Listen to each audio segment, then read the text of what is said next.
I'm at Kawa Kon with Tricia Overkamp. She runs a ball-jointed doll convention. Can you tell us a little bit about that?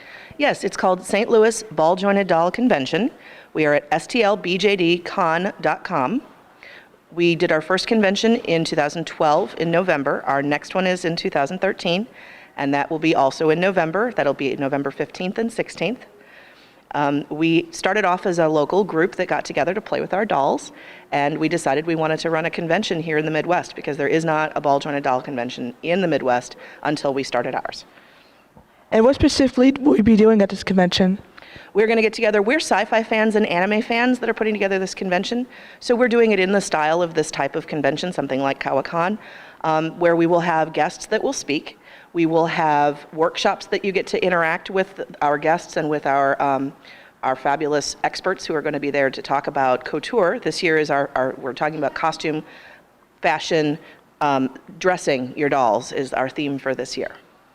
What kind of guests do you usually have at your convention? Professionals in the doll industry. Last year we invited Paulette Goudreau. Unfortunately, she had to bail at the last minute, but she sent each of us a ball jointed doll of our very own as an apology.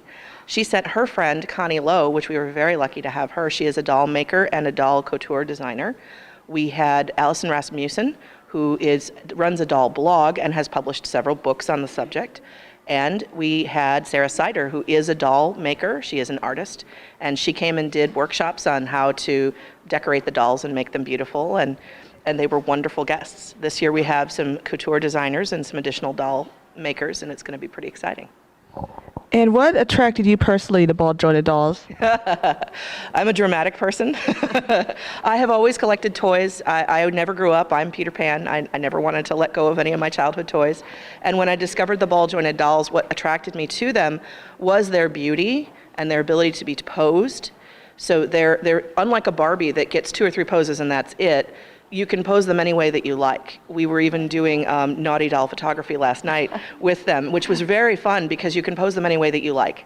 And after everybody got over the initial hee, we really had a fun time posing the dolls in various ways and taking beautiful photography of them. I'm a costume designer, and it's been really fun to take the scraps left over from my costumes that I've created to make clothes for my dolls.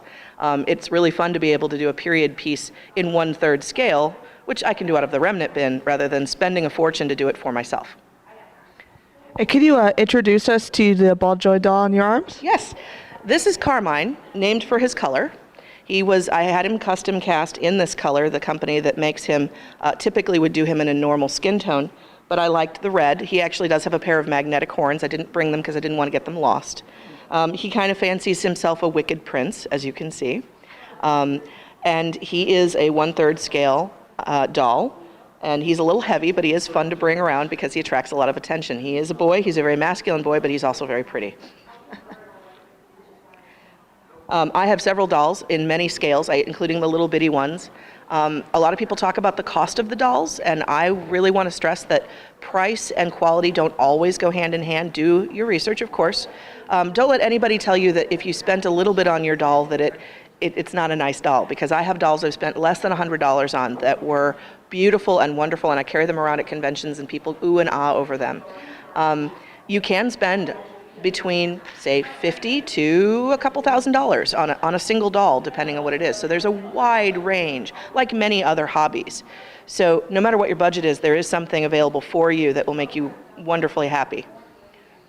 Awesome. And could you give the website to your convention again? Okay, that's stlbjdcon.com. There's also a couple of other online resources that are local. Den of Angels is a worldwide forum, which is magnificent because you're talking to people all over the world, including here in the United States. But there's one called Dairyland BJD that does not require any kind of invitation. It's centered on the Midwest, so it's our people, and they do host meetups and stuff with it.